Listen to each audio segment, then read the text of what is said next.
Many wonder when they read in the scripture about the time of the Gentiles. What does it mean? For instance, Luke 21 and verse 20.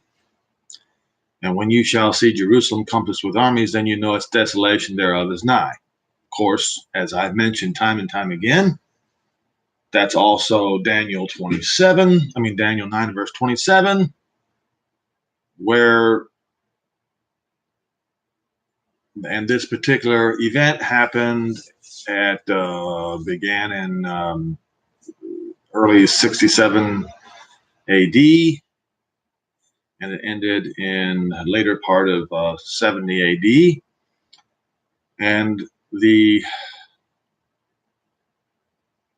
for what seemed to be an unknown reason, which is known now, that the preachers today act as if that event never did happen, even though history shows the destruction of Jerusalem did happen. These preachers, in their delusion, as mentioned by the Apostle Paul,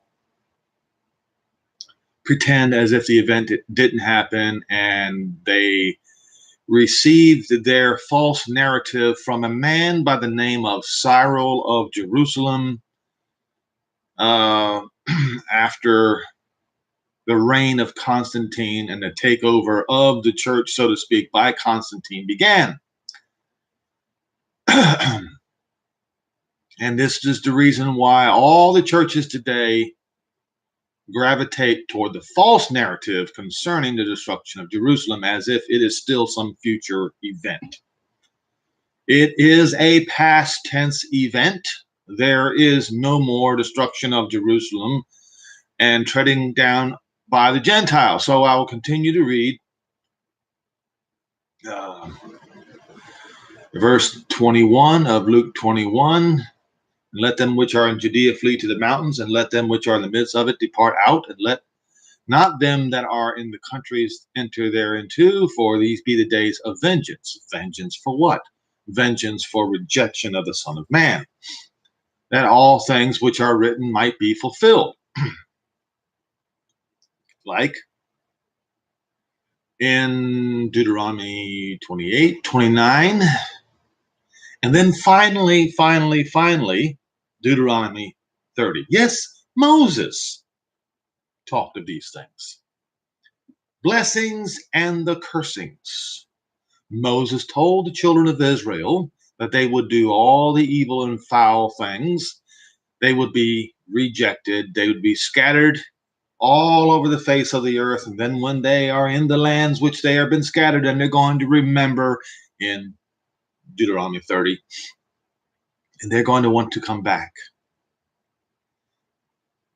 And that Jehovah will bring them back. And this is,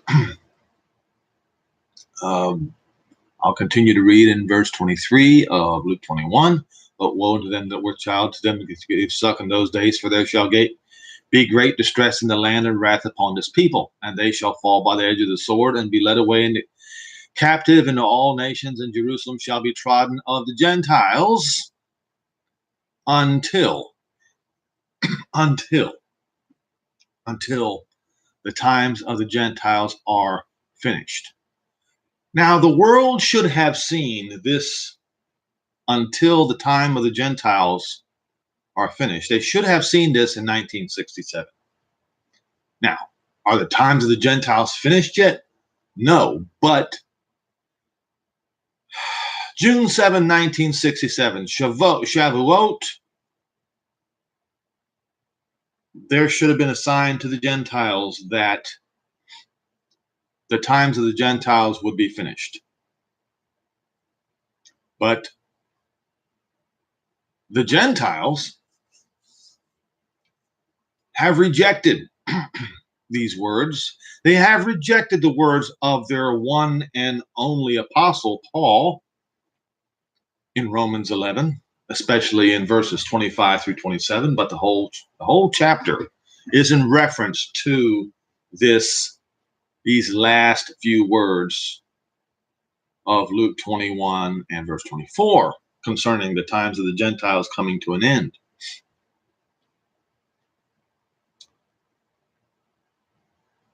The world, the Gentile world, will not be ready to give up its sovereignty over Jerusalem. The world, the Gentile world, Western civilization, to be more explicit here, is mesmerized by their advancement in technology, instant internet access with little small cell phones. We have a generation that have absolutely no idea how to read roadmaps. It's, to me, I'm just incredulous. I can't believe what this world has come to. And all it does is put people further and further into a delusional state, somehow believing that these things cannot be taken away from them. Now, there are some people out there, as my brother had mentioned to me yesterday, that that try to, how do I say this? I don't have a television in the house myself, but I do keep up with world events. But he says this fella he knows absolutely will not keep up with world events, does not want to know what's going on in the world, lives in a nice place with his wife and his children, but absolutely does not have any means of knowing what's going on in the world unless somebody tells them.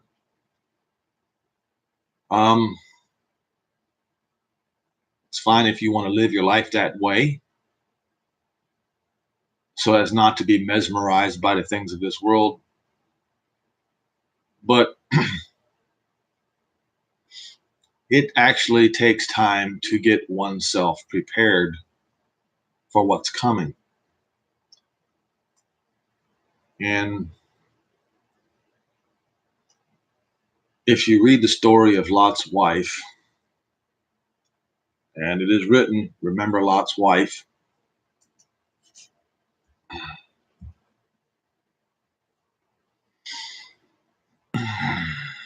I believe it's in Genesis 19.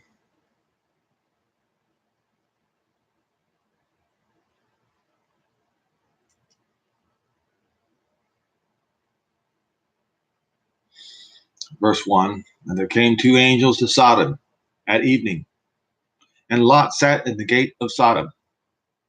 And Lot, seeing them, rose up to meet them and bowed himself with his face toward the ground. And he said, behold now, my lords, turn in, I pray you, into your servant's house and stay the night and wash your feet, and you shall rise up early and go your way. And they said, no, but we will abide in the street all night. And of course, obviously, that frightened Lot something terrible because he knew what was lurking around at night. So he said, so in verse 3, and he pressed upon them greatly. He would not let them do it. And they turned in unto him and entered into his house, and he made them a feast and did bake unleavened bread, and they did eat. But before they lay down, the men of the city and even the men of Sodom compassed about the house round about, both old and young, and all the people from every quarter of the city. The whole city was morally in ruin. And they called unto Lot, and they said unto him, where are the men which came to you tonight? Bring them out to us, that we may know them. And Lot went out at the door unto them, and shut the door after him, and said, I pray you, brethren, do not so wickedly. Behold, now I have two daughters which have not known man. Let me, I pray you, bring them out unto you, and you do to them as is good in your eyes. Only these men do nothing, for because they came under the shadow of my roof. Back in those days, how do I put this? A man was responsible for any sojourner who came under his roof. He was responsible for the lives of them, and the inhabitants of the household were responsible for their lives. A lot of people do not understand the nature of the situation that Lot was in. Verse 9, and they said, stand back, or get back. And they said again, this one fellow came in to sojourn. That'd be Lot. And he thinks he's a judge now. So we will deal worse with you than with those guys, that the sojourners.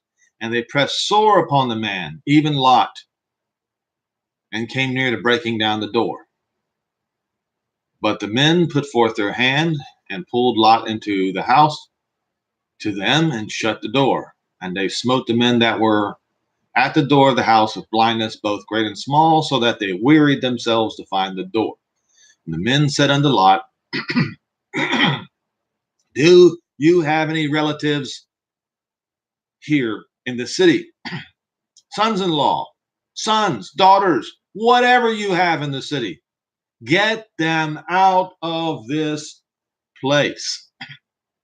For we will destroy this place, because the cry of them is waxing great before the face of Jehovah, and Jehovah has sent us to destroy it. And Lot went out and spoke with his sons-in-law, which married his daughters, and said, up, get you out of this place, for Jehovah will destroy the city. But he seemed to be one that mocked unto his sons-in-law. And when the morning arose, the angels hastened Lot, saying, arise, take your wife and your two daughters, which are here, lest you be consumed in the iniquity of the city. While he lingered, the men grabbed a hold of his hand, and upon the hand of his wife, and upon the hand of his two daughters. And Jehovah being merciful unto him, they brought him forth and set him outside the city. And it came to pass, when they brought them forth abroad, that he said, escape for your life. Do not look behind you, neither stay you in all the plain. Escape to the mountain, lest you be consumed. And Lot said unto them, oh, not so, my Lord. Behold, now your servant has found grace in your sight, and you have magnified your mercy, which you have showed unto me in saving my life, and I cannot escape into the mountain, lest some evil take me and I die. Behold, now the city is near to flee unto, and it is a little one.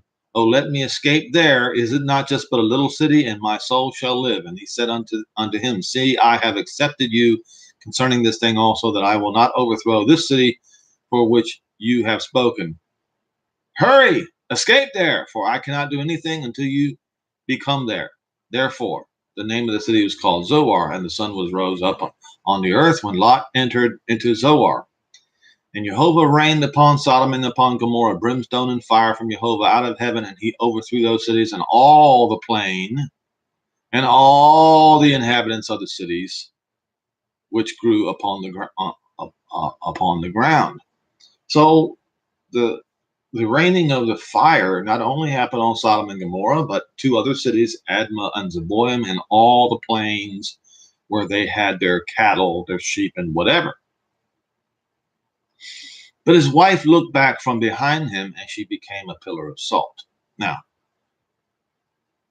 how is it? People can ask, how is it that Lot's wife was so mesmerized by Sodom and Gomorrah with all the crime, all the horrible things that were going on in that society, that she looked back with longingness? It was so difficult for Lot, a righteous man that he was, to leave. And for those who think that they are more righteous than Lot, you're not. I would suspect that none of us would come very close to Lot's righteousness. And of course, I know some people will would laugh at that, but you will see when the time of the Gentiles is come to the full and all Israel is brought back in, and you will see amongst Christianity just how do I put this, delusional people are. You see, the preachers, they have successfully deluded the Christian population into believing that they, the Christians, are the church, that the Christians are spiritual Israel. And like I said before, all you have to do is look at the EU flag and you can see the delusion of Christianity thinking they are spiritual Israel. When in fact, they have fallen away from the truth a long, long, long time ago and will not be ready. They will not even be as ready as Lot's wife. Mesmerized by the Sodom and Gomorrah did not have anything as far as the accoutrements that Western civilization has today. These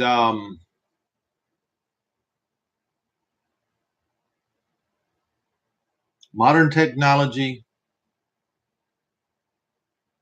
lifestyle of Western civilization has put just all mankind into a state of slumber, the likes of which many will never be able to wake up out of until it's too late. And I will go over a couple of verses.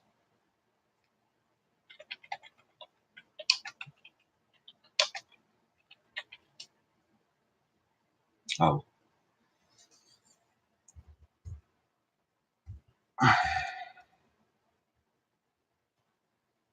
Luke 17, verse 32.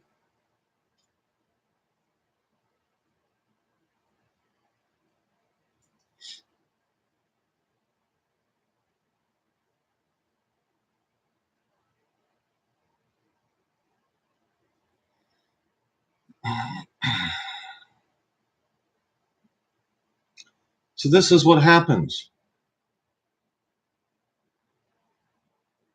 when the time of the Gentiles comes to an end and the time of when the kingdom will be set up in Zion happens.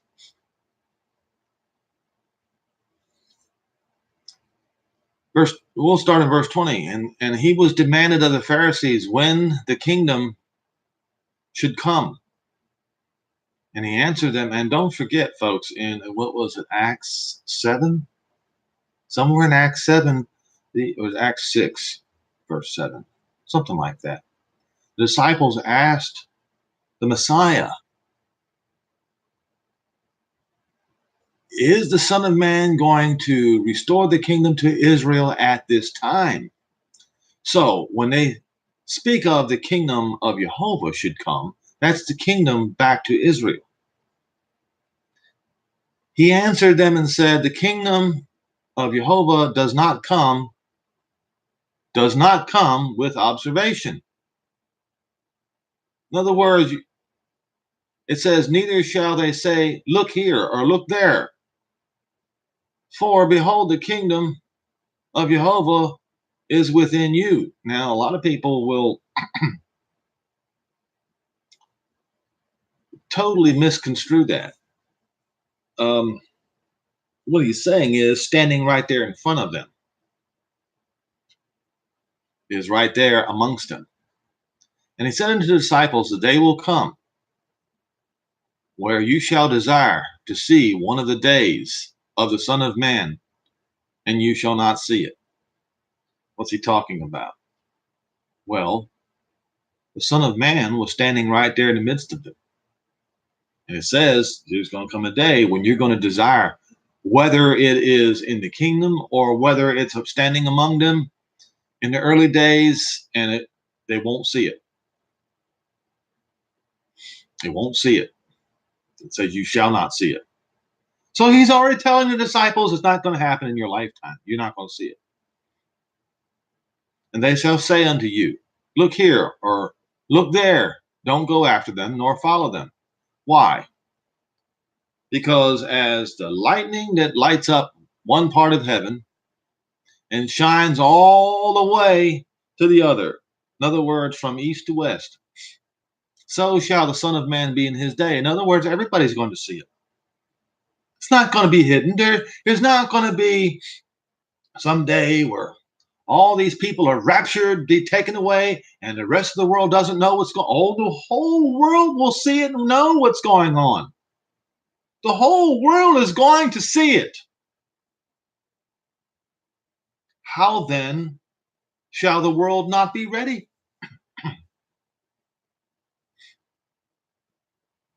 The world will be mesmerized in a trance. What is the other word? It's like hypnotized by the things, by modern technology, all the things, like I said, all the accoutrements that we are surrounded by, absolutely hypnotized, and will not be mentally prepared.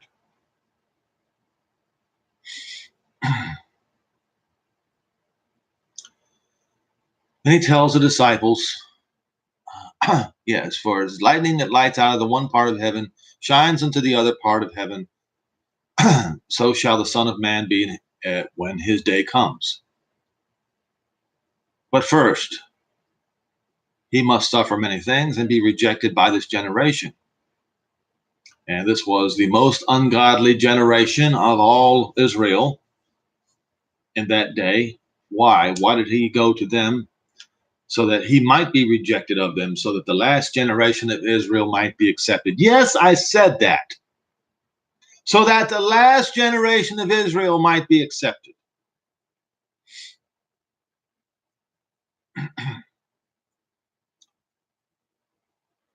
And as it was in the days of Noah, so shall it be in the days of the Son of Man. They did eat, they drank, they married wives, they were given in marriage until the day that Noah entered into the ark, and the flood came and destroyed them all. Likewise, also as it was in the days of Lot, they did eat, they drank, they bought, they sold, they planted, they builded. But at the same day that Lot went out of Sodom, it rained fire and brimstone from heaven and destroyed them all.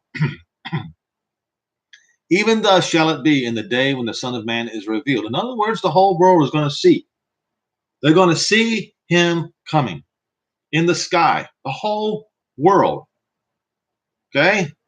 And at that particular point in time, that's when the angels are going to gather all Israel back together and restore the kingdom to Israel, as the apostles had asked about. In that day, this would be starting with verse 31. It'll be the polar opposite of what happened in Jerusalem, beginning with 67 A.D. So when he spoke about Jerusalem in 67 A.D., he says, in that day, which he that's on the housetop and the stuff in the house, let him not come down to take it away, and all that. But in this particular case, those who are scattered out in the countries, out in the nations, it says, in that day, he that is on the housetop and the stuff in the house, let him not come back down to take it away. And he that is in the field, let him likewise not return back. Remember Lot's wife. Remember Lot's wife. She couldn't make herself go because she was mesmerized by the city of Sodom in which they lived. You have to be willing right now, before the time of the Son of Man comes, to be ready to leave at once. To be ready to leave at once. If you have to ask the question, where will I go? Then the preacher has successfully robbed you of your ability to obey the angels when they come and say, you must go to Jerusalem.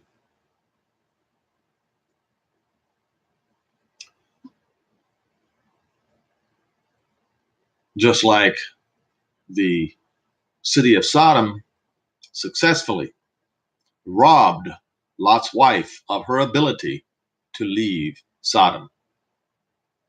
See, the preachers, they are part of the problem. They are a part of modern day Sodom and Gomorrah. They are. In fact, they are at the very least partly responsible for the wickedness of the last generation of the Gentiles, in the same way that the Pharisees were responsible for the wickedness of the people in Judea and in Jerusalem in the days that Yehoshua Messiah was there among them. And the Pharisees were chiefly responsible, and so are your preachers whom you follow today. They have taught you every evil and foul tradition of paganism that goes all the way back to when paganism, they have robbed you of the ability to discern the truth from the lie, which is why Paul mentioned,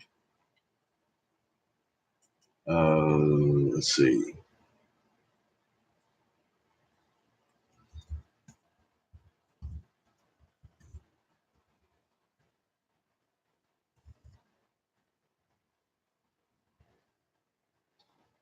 2 Timothy 2, verse 12.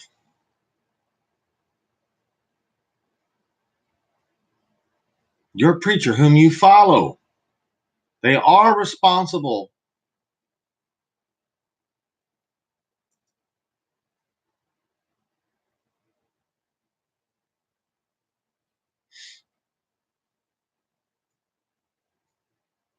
Verse 11, and for this reason, Jehovah shall send them strong delusion that they should believe a lie. Why? Because they refuse to believe the truth. So, reject the truth concerning Israel and the kingdom being restored to Israel in Jerusalem. The Gentiles have created their own version of the kingdom in Rome. And it says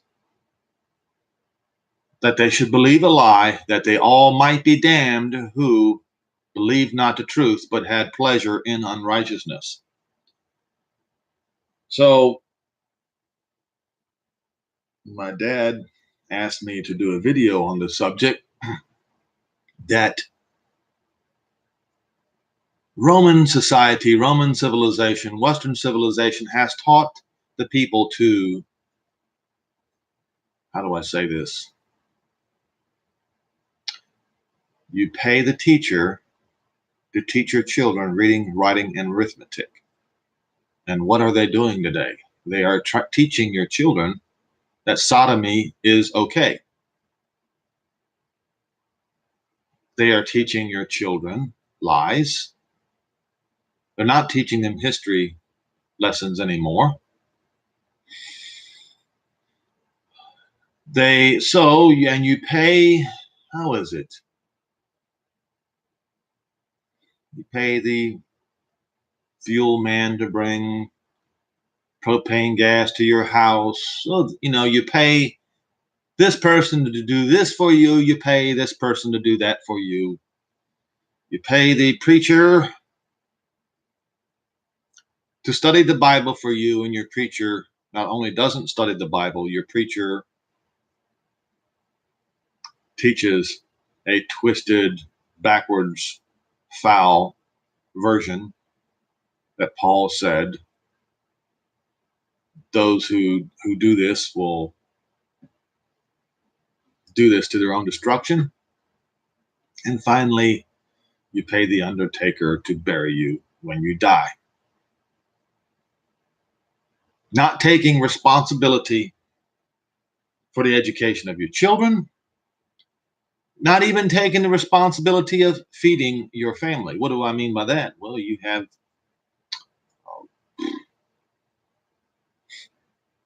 immigrants, whether they be legal or whether they be illegal, makes no difference. You have them to do the work in the slaughterhouses for you. You have them to do the working out in the fields for you, so you can live in the comfort of your own home and have one little job to do.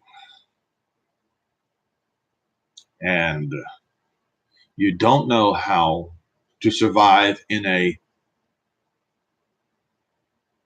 as they say today, in a bug out situation. You would not know how to slaughter a deer or any animal or provide for yourselves when this world comes crashing down. Western civilization has, how do I put this? They have taken this to the point where it's kind of like when somebody that I know back in the day was arrested for shooting a stray cat. Arrested for shooting a stray cat, a feral cat, which was urinating on his flowers. And he had to do 40 hours of community, things like that. Things like that have caused the people, it herds you into a place where the people are not going to be able to take care of themselves, to survive outside of the accoutrements that Western civilization has to offer. But I'm here to tell you all that is going to come crashing to the ground, and this world, as we know it, will go back to the Stone Age in almost an instant.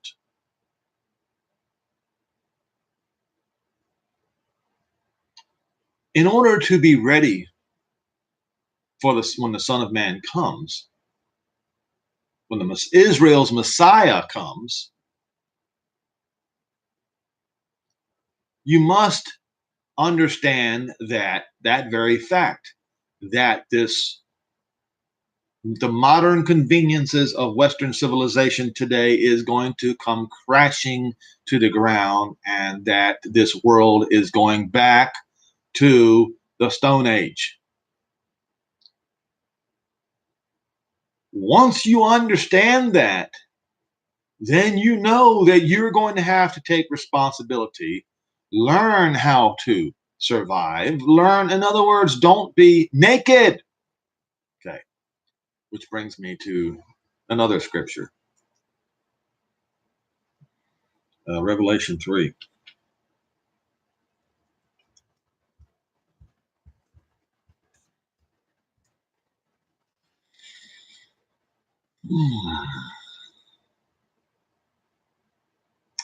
In verse 14, and the angel of the church of Laodiceans, write these things, says the word amen isn't correct. I'll go over that later. The faithful, the true, the witness, the beginning of the creation of Jehovah.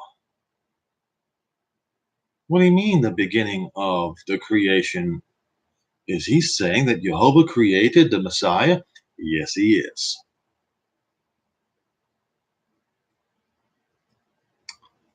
I know your works, that you are neither cold nor hot. I would that you were cold or hot. So then, because you are lukewarm and neither cold nor hot, I will spew you out of my mouth.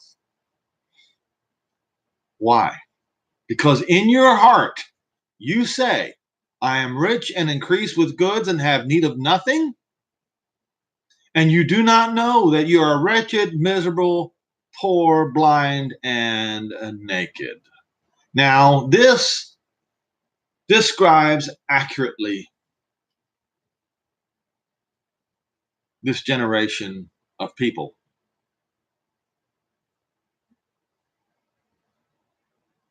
You think that Western civilization will somehow continue, that you don't need. You don't need. I don't need to do anything. I don't need to learn how to slaughter animals, pluck chickens. I don't need to learn how to till the land and grow crops. I don't need to learn to do that. I have other people doing that for me. And thereby you are naked. Absolutely naked.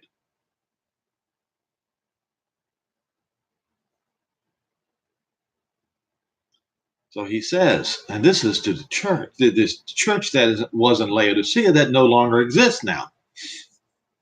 So he counsels them to buy of him gold tried in the fire, that you may be rich with white raiment, that you may be clothed, and that the shame of your nakedness does not appear.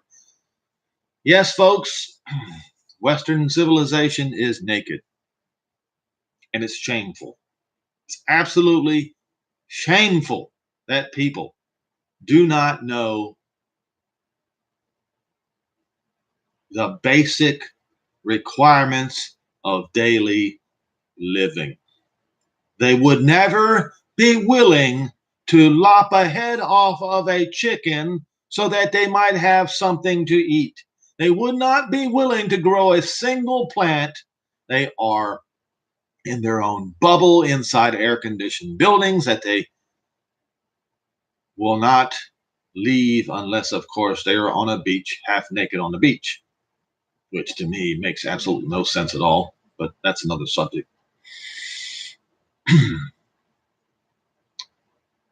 That the shame of your nakedness does not appear, and anoint your eye with eye salve that you may see. As many as I love, I rebuke and chasten. Be zealous therefore and repent.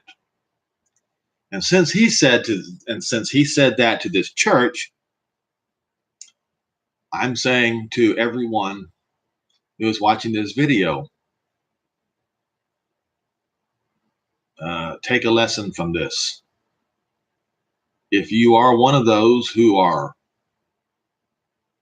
never in your life plucked a chicken, had to search for food, he is implying here you will have to. You will have to, because he says, as many as I love, I rebuke and chasten. So the people, Western civilization is going to get a stiff rebuke. Now, right here, now people might be willing to say, well, this is only to the church in Laodicea. Okay. Here's what it says in verse 20. Behold, I stand at the door and knock. If any man hear my voice and open the door, I will come in to him and will sup with him and he with me. And he that overcomes, I will grant to sit with me in my throne, even as I also overcame and am set down with my Father at his throne. He that has an ear, let him hear what the Spirit says to the churches. So, yes, it was a message to the church in Laodicea, but it's also a message to anyone that has an ear. And you do not want to be figuratively naked, which is what much of Western civilization is today, in the cities especially. They will be unable, absolutely unable to do anything. You see, in World War II, when the blitzkriegs were hitting Great Britain, hitting London, the people of London, many of them, a lot of people died, but they took rabbits down in their basements. They would have to go out at night and get grass for their rabbits and live on rabbits to survive. Do you think Do you think that the people of London today would be willing to do that? You see how far downhill these modern conveniences and accoutrements have taken the masses. The masses. I don't. I just can't. I cannot imagine. I just can't fathom it. It makes no sense to me. But folks, I hope you got the gist of this message today.